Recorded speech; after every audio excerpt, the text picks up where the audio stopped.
What's up guys, and welcome to our YouTube channel DWC Academy, where we show you how to design with Canva. My name is Onohuyui, and today I'll be showing you how to slice a photo like this in Canva. Before we do that, subscribe to this channel, get 45 days of Canva Pro for free, link is in the description, drop your thoughts in the comments as I'll be responding to most of them, and if you like this video, don't forget to give it a thumbs up. Let's get started. I am right now in my Canva artboard and I'm going to show you how I created this particular design in Canva. The first thing I'm going to do right here is go ahead and create a new page. So this is my new page, page 3. The first is this, and this is the second page, and then I've got the third page here. Now what I usually do is whenever I design and I find a photo that I usually like, I just go ahead and click on that photo and add it to my like folders. Now these are some pictures that I have inside of my like folders. What I'm going to do next is bring this one in, and I'm going to use the effect here and go over to remove background. Now another part you need to know is that after removing the background, I'm going to use the eraser tool to remove excess parts of the cloth, just leaving the neck area. So let's go ahead and remove the background. So the background is totally removed, and the next part left is to remove the excess on the shirt. What you're going to notice is that on the shirt, if you want to use the eraser tool to remove that part, you have to zoom in, and to zoom in you have to use this button the moment you just choose this. This is what we're going to do. Choose erase, and if we choose erase, you're going to find this right here. You can go ahead to reduce it or even to increase it to find exactly the part that you want to remove. In my case, I want to remove all of these parts, just leaving the neck area active. Just watch what I'm going to do. I'm going to increase my brush size because I want to remove more of this part quicker and I don't want to waste time, so I'm going to increase it to 100, and I'm just going to remove this part because they are not useful to me. And all of this part like this, I don't want them, all the designs. I'm just going to take away all of it, and every single thing around here as well, I don't want it. So you can see I have removed that part. The next thing I want to do is I want to be careful with this edge so I don't mess it up. What I'm going to do next is reduce my brush size and increase the photo. So I'm going to reduce the brush size, and then I'm going to also increase the photo. Whenever you increase the photo, it's going to help you with the edges, so you don't have really rough edges. The edges will be pretty much smooth. So just watch how I do this, and you can also replicate this. So I'm just taking it gradually and slowly.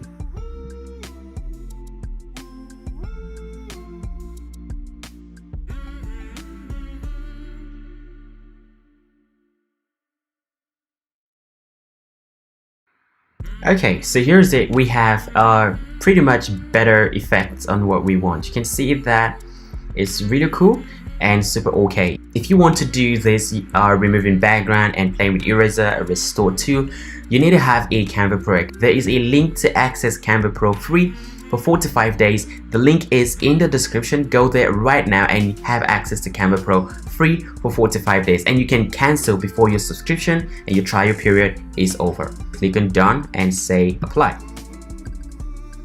Okay, so that's done. Now what you're going to do next is I'm going to reduce this and reduce this. I'm also going to reduce this just to be sure that I don't have excess parts that I'm working with in this design. The next thing you're going to do is you have to start duplicating. If you're using a Windows, all you need to do is hold down your alternate and shift, click and drag. If you're using a Mac, use the option shift, click and drag. They are going to work for you. So this is what I'm talking about. Option shift, click and drag on a Mac, and alternate shift, click and drag using a Windows. I'm going to just reduce this, and this one too, I'm going to just reduce it like this. In this case, I want to have almost the same effect that I had here, so I'm going to just drag it towards the nose, and this is going to be towards this part, and this one I'm going to just take it like this and like this. The next thing you're going to do is just raise it up a little bit just to have this distance right there. And for this one, I want to just push it this way so it doesn't look that way, and then I'm just gonna still leave that one the way it is. It all depends on what you want to do. You can just play around with it just to get a little bit of effects compared to what you want to get, and then you can have that just like this. So you can see this. I'm going to just drag this down towards this part, and then that is much more better. Okay, so we have a little bit part of the nose, so we're also going to just drag it towards the nose part here. You can see that's what we have here, but the ear wasn't showing, so we're going to take it off the ear part. Alright, so you can see that that is exactly what we have in there, but there's some part that I don't want, so I'm taking that part out as well. Now this is pretty much looking cool, but it's looking so not okay, but we're gonna make it look okay right now. The next thing you want to do is go over to elements, and you are going to choose this one here. It is the cycle. You're going to choose it, and this particular cycle has a very great effect because you can reduce both sides of this, and you can just play around with it whichever way that you want. In this case, we're just going to play around with it like this to add more depth to the design. The next thing we're going to do is I'm going to reduce it to this part, and then I'm going to tilt it this way, and then I'm going to just push it this way.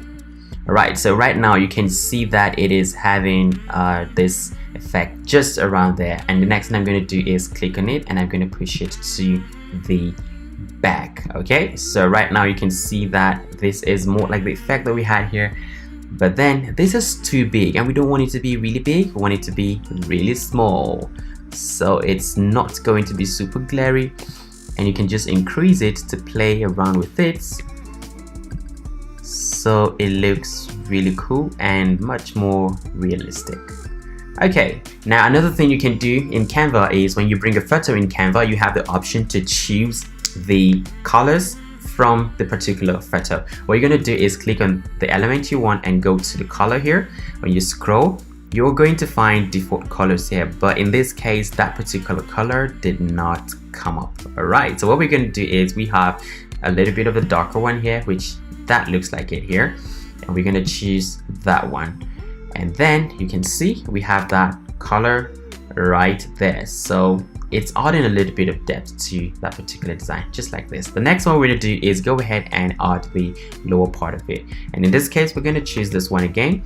What we're going to do is increase it, and we're going to put it just here. Now what I want to do is I just don't want it to go this way because that's what a lot of people do. They put it on 0. I don't want it to be like that, so I want it to tilt a little bit. I can even make it look more like this. So I'm going to show you how to do even to get much more better result with this. Now I'm going to just increase this to this part, and this particular one here I'm going to duplicate it like this, and then I'm going to increase it to this part. You can see that, and I'm going to reduce it like this, and just reduce it like this again, just because I only want it to be at that particular part. And I'm going to do next is just reduce it to make sure that it is at the part of the head and it doesn't really crop to the excess part. So just here is pretty fine. You can see that we have that effect looking really cool up there, and it is okay. You can just play around with it just to increase a little bit if you want to. You can see this. So just one more isn't a bad idea, and then here is what we do. We have that right there. Okay, now the next thing you want to do right here is you're going to go over here and change the color. In my case I'm going to use yellow. Yes, so that's pretty cool. I'm going to use yellow for that, and yellow really makes it look good. Now you're just going to drag it up a little bit if you want to, and then continue to play around with it if you want to do that. But in this case this looks really cool and looks really good. Now we're also going to put for the top of it here, where we're going to add our own layer, and what you're going to do there is you're still going to use this and you're going to drag it to this portion here, but this time around I don't want it to have the same slanted position here. I want it to go this way. Now if I'm playing around with it this way, what it simply means is that it's going to give it a more realistic view and make the design to be much more interesting. The same thing with we're going to duplicate this one, put in it here, making sure that it is actually equal to this here, and we are going to increase it to this part, and then we're going to just reduce it to this part so it doesn't get to the excess part of that particular design. And what we're going to do is reduce it to this position here, and you can see that we have that accurately in place, just like how we would want it to be.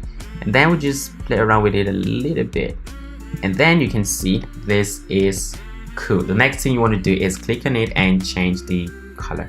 So let's say we have it right here and it's perfectly splitted, but you want to add a little bit of stuff to make it look even much more realistic. I went ahead to create, what I went ahead to add more depth to it, just to make sure that it looked good and really captivating to the eyes. What I did, I went ahead back to my like photos, and here I have this particular image here. It is called hand pressed flora.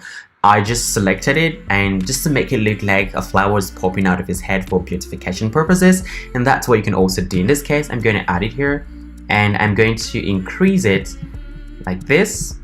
As you can see right here, I'm going to increase it so we have it right here, and I'm just going to put it here just in the middle, and it's right there in the middle. Pretty cool, looking like something popping out of a tree, right? Like planted somewhere, and that's the effect that we actually do have there. Next thing I'm going to do is I'm going to duplicate this, and for the first one I'm going to just take it to this position here, and the second one needs to be cropped down here. Alright, now there's a few things you need to do to make sure that it really look realistic. You just have to play around with it like this, so you can see that. Next thing you're going to do is duplicate it again and raise this part up. Just raise it up because that part needs to be there, and you can just reduce it again, and just keep playing with it until you get the exact part that you want to get for your design. You can even tilt it so it matches that position, and that is cool. All you need to do is push it up a little bit, and then you have it perfectly seated right there. So it looks like it's just pushing out of this place, and that means this is going to come towards this direction. Now everything here looks pretty much okay, but it's not looking super realistic as this. What I did was I searched in Canva, and I found that there was a shadow effect already in Canva, and here is it. I'm just gonna say here, and you can see drop shadow by Marketplace Designers. All I did was added it to my like, so I can always have it there. I went ahead and I increased it, selected it, and I brought it right here. If you notice, shadows used to be thicker from the place where they are starting from and then fades out. So in this case, I'm going to flip it this way and just tilt it a little bit. Now what I'm going to do is increase it a little bit to this way and put it like this. So this is exactly how shadows are supposed to be an element. And then I went ahead to duplicate it, and the other one I duplicated, what I did was just go ahead to reduce it a little bit, and I did the same thing, and then I just copied it and pushed it also to the top here. This one I just played around with it, so it also needs to look even more realistic. Alright, now here is what I went ahead to do, and then that's it. So you can see how we have totally created this amazing piece of art and making it look even much more realistic. Now what I'm going to do after doing this, and I'm super satisfied with this, you can see we have the same effect that we already have here. What I'm going to do is go ahead and group everything. Remember that when you group your element together, it's really cool because you can control it all at once, and you can still go back and ungroup and also group them if you want. Now I'm just going to go ahead and change the background color to anything. You can choose whatsoever color that suits you. You can change it to this. You can not change it to this definitely, but you can change it to black. You can also change, just keep it at white, or even this way. Makes it look even really cool and super realistic. Alright guys, that's all about this video for now. If you enjoyed it, subscribe to this channel, like and share this video. Click the link in the description below to get access to Canva Pro free for 45 days. Feel free to leave a comment. I'll try to respond to as many as possible. And don't forget, 7 days without Canva makes 1 week. And until then, I dab.